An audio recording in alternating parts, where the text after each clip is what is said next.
CTET के N syllabus के मुताबिक सीटेट के दो important topic learning and acquisition of language and principles and methods of language teaching, यानी कि ज़बान की आमोजिश और हुसूल याबी और ज़बान की तदरीस के उसूल व तरीके को हमने डिस्कस कर लिया है।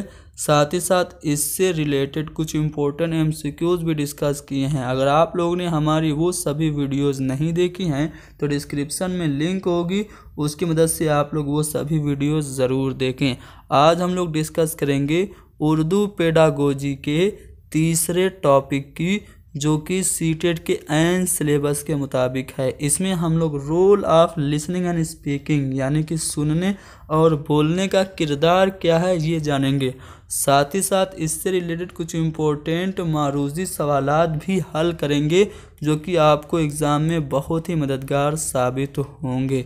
इस वीडियो को उर्दू, हिंदी और अंग्रेज़ी तीनों ज़बानों में एक्सप्लेन किया जाएगा, यानी कि अगर आपकी उर्दू कमज़ोर है फिर भी ये वीडियो आपके लिए मददगार साबित होगी। तो चलिए शुरू करते हैं। सबसे पहले रोल ऑफ लिसनिंग क्या है, श्रवण कौशल की जो भूमिका है, सुनने का जो किरदार है वो क्या है, ये जानने की कोशिश करते हैं। तो पहला पॉइंट इसमें कहा जा रहा है कि सुनने का अमल ज़बान की आमोजिश की बुनियाद है, यानी कि जो सुनने की प्रक्रिया है वो भाषा अधिगम का आधार है, यानी कि लिसनिंग का प्रोसेस लैंग्वेज लर्निंग का बेस है। दूसरे पॉइंट में कहा जा रहा है कि सुनने का अमल नज़रियात, तसव्वुरात, ख़यालात और हक़ाइक़ की समझ पैदा करता है, यानी कि जो सुनने का प्रोसेस है वो पॉइंट ऑफ व्यूज़, जो हमारे आइडियाज़ हैं और जो हकीकत है, जो रियलिटी है, जो फैक्ट है, उसे समझने की सलाहियत हमें सुनने से ही मिलती है। तीसरे पॉइंट में कह रहा है कि लोगों के दरमियान बाहमी रवाबित, यानी कि आपसी सहभागिता को सुनना कौशल बढ़ाता है। चौथे पॉइंट में कहा जा रहा है कि सुनने का अमल तालीमी अमल के लिए बुनियाद फराहम करता है, यानी कि जब आप सुनना सीखेंगे तभी आप तालीम हासिल कर पाएंगे, यानी कि जो श्रवण कौशल है वो शिक्षा के लिए एक आधार मुहैया कराता है। आगे कहा जा रहा है कि ज़बानी काम ज़बान की बेहतर आमोजिश की बुनियाद है। मुख्तलिफ ज़बानी कामों के ज़रिए ज़बान की आमोजिश को बेहतर बनाया जा सकता है। अब कौन कौन से जो ज़बानी काम हैं जिनसे हम लैंग्वेज लर्निंग को, भाषा के अधिगम को और अच्छा बना सकते हैं। पहला है दोहराने की मशक करना, यानी कि रिपीट करने की एक्सरसाइज करना। दूसरा है सवालात पूछना। तीसरा है रोल प्ले करना। चौथा है एक्शन करना। और पांचवा है आपका फिल्म या चार्ट दिखाना। छठा है कहानी सुनाना और दोहराना। और सातवां है ज़बानी कवायद की मशक करना। तो ये 7 ऐसे ज़बानी काम हैं जिनके ज़रिए ज़बान की आमोजिश को बेहतर बनाया जा सकता है। तो हमने सुनने का जो किरदार है वो जान लिया। अब हम लोग बोलने के किरदार को, यानी कि रोल ऑफ स्पीकिंग को समझेंगे, यानी कि वाचन कौशल की जो भूमिका है उसे समझेंगे। तो बोलना ज़बान को ज़िंदगी, इस्तेहकाम और जोशो उमंग बख्शता है, यानी कि बोलना जो है वो क्या करता है, जो लैंग्वेज है उसको एक नया जीवन देता है। बोलना सीखने का मतलब है बच्चा जल्द ही पढ़ना और लिखना भी सीख जाए। ज़बानदानी में बोलने का जो किरदार है वो दर्ज झेल है। पहला है कि बोलने से इंसान ज़बान के अस्वात, लबो लहजा, नशेबो फराज और तरन्नुम से वाकिफ़ होता है, यानी कि जब बोलना इंसान सीख लेता है तो जो भाषा की ध्वनियाँ हैं, जो लबो लहजा यानी कि उतार चढ़ाव और जो अदा करने का, प्रोनाउंसिएशन करने का जो तरीका है, उससे बच्चा वाकफियत हासिल करता है। बोलने से इंसान तलफ़्फ़ुज़ सीखता है। सही बात है, जब इंसान बोलना सीखता है तभी वो प्रोनाउंसिएशन करना सीख पाएगा और कवायद और मानी के लिहाज से जुमलों की सही तरतीब से वाकिफ़ होता है, यानी कि जब इंसान बोलना सीख लेगा तभी ग्रामर और मीनिंग के लिहाज से जो सेंटेंस हैं उनको सही क्रम में लगा पाएगा। अगला पॉइंट है कि बोलना इंसान को मुनासिब समाजी सियाक के मुताबिक गुफ्तगू सिखाता है। यानी कि जब आप बोलना सीखेंगे तभी आप समाज के संदर्भ के अनुसार बोलना सीख पाएंगे। बोलने से ज़बान की रवानी की नशोनुमा होती है, यानी कि फ्लुएंसी बढ़ती है। खुश असलूबी से बातचीत और सहल गुफ्तगू की आमोज़ेज से होती है, यानी कि खुश असलूबी जब होती है तो उससे बातचीत और सहल गुफ्तगू यानी कि इजी कन्वर्जेशन की लर्निंग होती है, अधिगम होता है। अब हम ज़बान के काम की बात करेंगे। फंक्शंस ऑफ लैंग्वेज क्या होता है?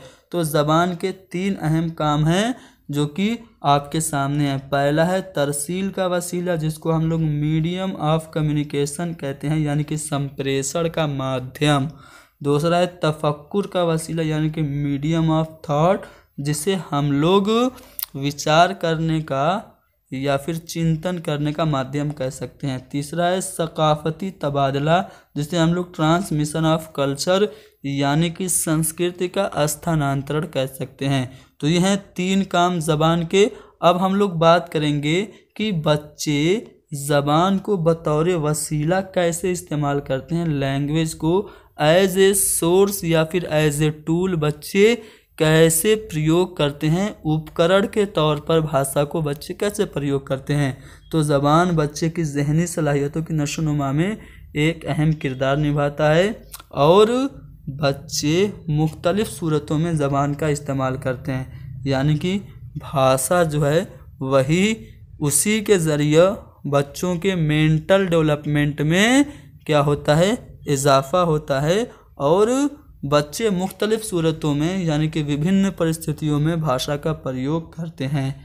अब पहला जो पॉइंट है इसमें वो ये है कि गर्द पेश में मौजूद अशिया, तस्वीर और तहरीरी मवाद से वाकफियत ज़बान के ज़रिए ही हासिल होती है। जो आसपास आपकी चीज़ें हैं, जो चित्र हैं, जो लेखन सामग्रियां हैं, आप उसके प्रति जानकारी कैसे हासिल करते हैं? आप ज़बान के ज़रिए ही तो हासिल करते हैं।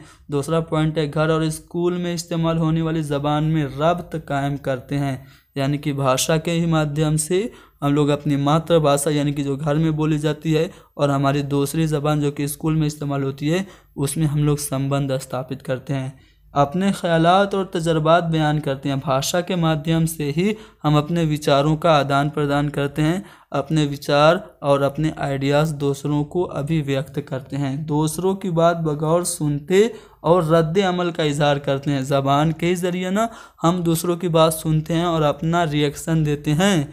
सुने हुए किस्से, कहानियों और नज़मों पर बातचीत हम कैसे करते हैं? ज़बान के ज़रिए ही करते हैं। तस्वीर बनाकर अपने ख़यालात का इजहार भी हम लोग ज़बान के ही ज़रिए करते हैं। नज़मों और कहानियों से लुत्फ़ अंदोज़ हम कैसे होते हैं? पोएम्स से और स्टोरीज से हम इंटरटेन कैसे होते हैं? ज़बान के ज़रिए ही होते हैं। ज़बान के ज़रिए अपने तहकीकी रुझान की तशफ़ी हम लोग करते हैं और माहौल में जो मौजूद मुख्तलिफ़ ठोस और मुजर्रद तसव्वुरात होते हैं, यानी कि आपके जो मूर्त और अमूर्त जो अवधारणाएँ होती हैं उन्हें हम ज़बान के ज़रिए ही सीखते हैं। कॉन्क्रीट और एब्स्ट्रैक्ट जो कंसेप्ट होते हैं उनको हम लोग ज़बान के ज़रिए ही सीखते हैं। ठीक है, मुख्तलिफ़ फ़नूनों उलूम व फ़नून से हम वाकफ़ियत हासिल करते हैं ज़बान के ज़रिए। तो ज़बान में जो बोलने और सुनने का जो किरदार था उससे रिलेटेड कुछ अहम जानकारियाँ मैंने आपको दे दी।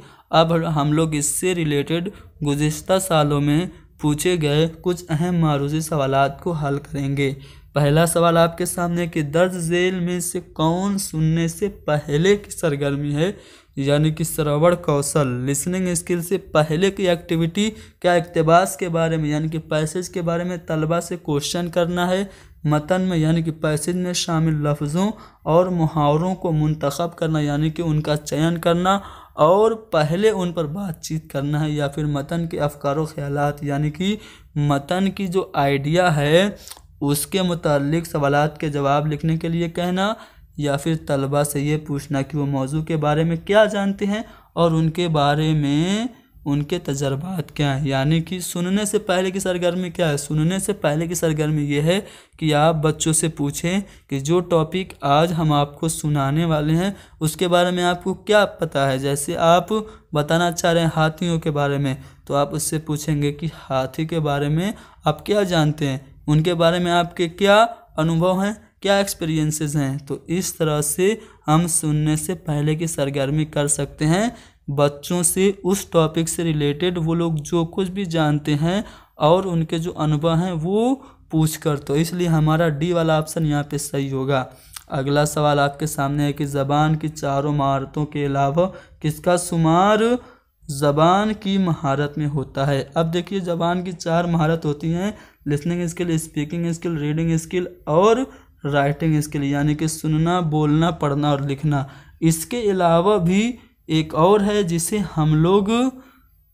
जिसका शुमार हम ज़बान की महारत में करते हैं। तो क्या गौर व फिक्र की महारत है, मुताले की महारत है, तख्लीकी महारत या फिर तरसीली महारत है।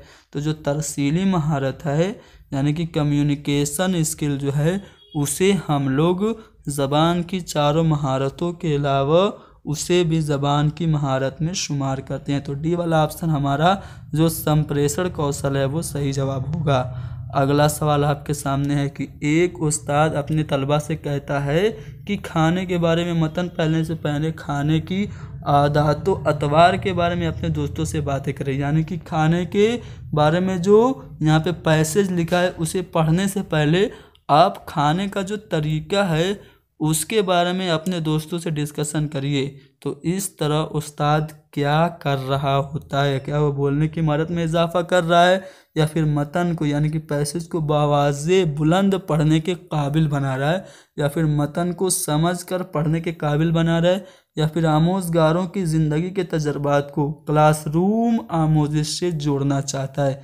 ठीक है, खाना है, उससे रिलेटेड कोई भी टॉपिक है उसे पढ़ने से पहले खाना कैसे खाते हैं, खाने की आदत व अतवार के बारे में जब आप पूछेंगे और कहेंगे कि उसके बारे में अपने दोस्तों से डिस्कशन करो, तो आप एज ए टीचर लर्नर्स की रियल लाइफ के जो अनुभव हैं, जो एक्सपीरियंसेस हैं, उनको क्लासरूम की लर्निंग से जोड़ना चाह रहे हैं। यानी कि शिक्षार्थी के जीवन के अनुभव को कक्षा की जो आमोजिश है, अधिगम है, आप उससे जोड़ रहे हैं।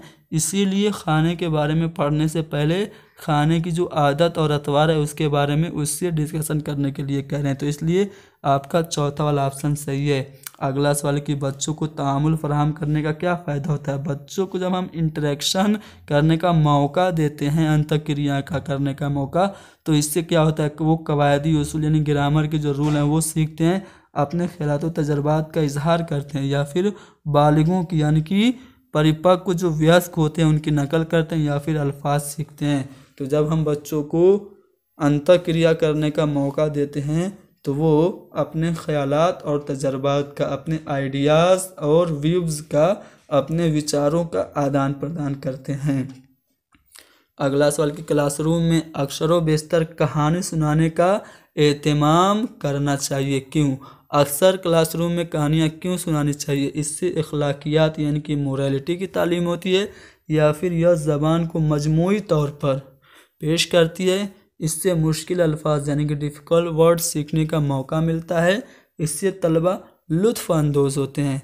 तो अक्सर व बेशतर क्लासरूम में कहानी सुनाने का एहतमाम इसलिए करना चाहिए क्योंकि यह ज़बान को मजमूई तौर पर क्या करता है, पेश करती है कहानी जब हम बच्चों को सुनाते हैं। तो अगला सवाल है कि बाज़ बच्चे क्लास में गलती के खौफ से नहीं बोलते हैं या बोलने से कतराते हैं, ये एक रुकावट है। मान लीजिए कि बहुत सारे बच्चे ऐसे होते हैं कि अगर मैं बोलूं तो कहीं गलत न बोल दूं, इसके डर से वो बोलते ही नहीं है। तो ये कैसी रुकावट है? तबई है या फिर नफ्सियाती है, माहौलियाती है, समाजी है? तो ये जो प्रॉब्लम है आपकी मनोवैज्ञानिक है यानी कि साइकोलॉजिकल है, जिसको हम लोग नफ्सियाती कह सकते हैं। ऐसा ही एक सवाल मैं आपसे करना चाहता हूँ कि राहुल कोई आपका एक दोस्त है, वो क्लासरूम में जब उसको खड़ा किया जाता है तो वो हकलाने लगता है, लेकिन अपने दोस्तों से वो खूब बातें करता है। दोस्तों से तो वो खूब बातें करता है, लेकिन जब भरे क्लासरूम में उसको खड़ा किया जाता है तो वो अटक अटक के बोलता है, हकलाने लगता है। क्या रीज़न है? कमेंट कीजिए और बताइए। राहुल पूरे क्लासरूम के सामने क्यों हकलाने लगता है? यही चारों ऑप्शन आपके जवाब में होंगे। तो आज के लिए इतना ही बस।